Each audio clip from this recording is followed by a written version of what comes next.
Hamas and Israel have conducted more exchanges of bodies as part of the ceasefire deal that's now in its second week. Israel has returned the remains of another 15 Palestinians to the Gaza Strip.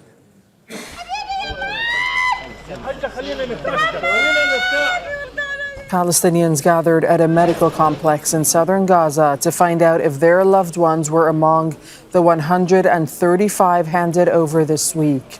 But doctors and families of the missing say they're struggling to identify the bodies. It is not normal. We found it hard to identify his face.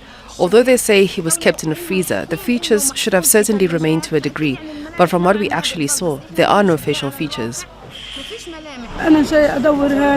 I'm here to look because they said there are martyrs. I'm here to find out if my son is a martyr. Meanwhile, Hamas has handed over the remains of another 2 Israeli captives from Gaza. To date, it's transferred 12 of the 28 bodies it agreed to return under the terms of the ceasefire. The Red Cross handed over 2 coffins to the Israeli military late on Saturday. One of the bodies has been identified as 54-year-old Ronen Tomiengo, who was killed on October the 7th, 2023. Hamas says that it's committed to meeting its obligations under the truce, but says the devastation and unexploded ordnance are delaying recovery efforts. Tareq Azzoum will bring you in this hour. You're joining us from Deir el-Balah in central Gaza. So going back to bodies being released from either side, are Palestinians expecting more to arrive from Israel later today? As a part of the ceasefire, yes, Palestinians are still expecting that a new batch of Palestinian bodies will be returned by the International Committee of the Red Cross and will be handed over to the Palestinian Ministry of Health, possibly in Nasser Hospital. This has been the pattern that we have seen over the past 3 days, and we saw severe challenges also facing forensic teams that are operating under unthinkable circumstances in light of the absence of medical apparaturies and also medical equipment that can help to identify the bodies. We have been told by some forensic experts that they are really battling to know who is the body for, given the fact that there are no any kind of personal belongings. There is some sort of Israeli complete withholding for the names, the ages and the circumstances of their death, which raises serious questions about the level of transparency as well regarding the further release of the details about the bodies and how they were completely killed.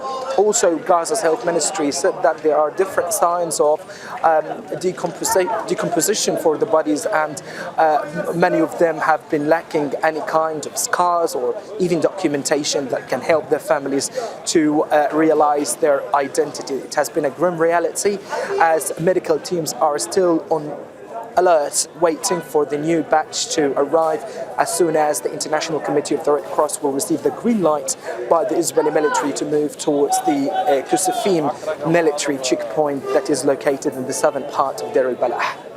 Tareq, is there a sense of calm returning to parts of Gaza?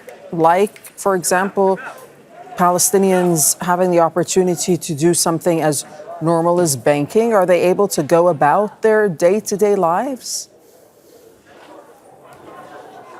Well, Palestinians started to reclaim some sense of normalcy, and it has been quite obvious from the early hours of this morning. As you can right now see in the frame, let me just step out so I can make the scene much clearer for our viewers. Women, men and elderly people have been gathering from the early hours of this morning, waiting to have an access inside this bank that started its operation today after the ceasefire took effect. This bank was not operational before due to the lack of safety and also the Israeli repeated attacks on main financial headquarters across the Gaza Strip. And for many Palestinians, this has been a moment that they were waiting before, given the fact that there is a huge scarcity in terms of the availability of cash in these banks. And at the moment, there is no cash inside these banks, but people are trying to carry out some financial transactions that can help them to activate their bank app and to start using it in order to buy and sell their goods. For many Palestinians, there is a huge transformation from relying on the cash in light of the high commission deducted by local brokers into fully using the bank app so they can facilitate the process of getting food, water and essential services that started to widely spread across the entire Gaza Strip. But people are also raising concerns about the stability of internet connectivity for many Palestinians. This is another challenge regarding the accomplishment of this sort of transaction. People say that this is a new shift in terms of the financial deals being made on the ground, and for others, they believe that it's a good step to alleviate the repercussions of completely using cash in light of the high amount of commission being taken by local brokers. For example, Deir, if you want to get $1,000 in cash, you need to transfer via the bank application around $1,500 to that broker so you can get the amount of money that you need in cash. So this has been a serious challenge that started to gradually now being solved and to be dwindled as the Ministry of Monetary is trying to resolve this crisis, but waiting for further stability in terms of the security conditions and the shape of governance that will absolutely determine the possibility of bringing huge amounts of money to these local banks that are left operational. Tareq, thank you so much for that reporting from Deir el-Balah in central Gaza. Don't miss out and get the full picture. Subscribe to Al Jazeera for reliable news and expert insights. Like, share, stay ahead.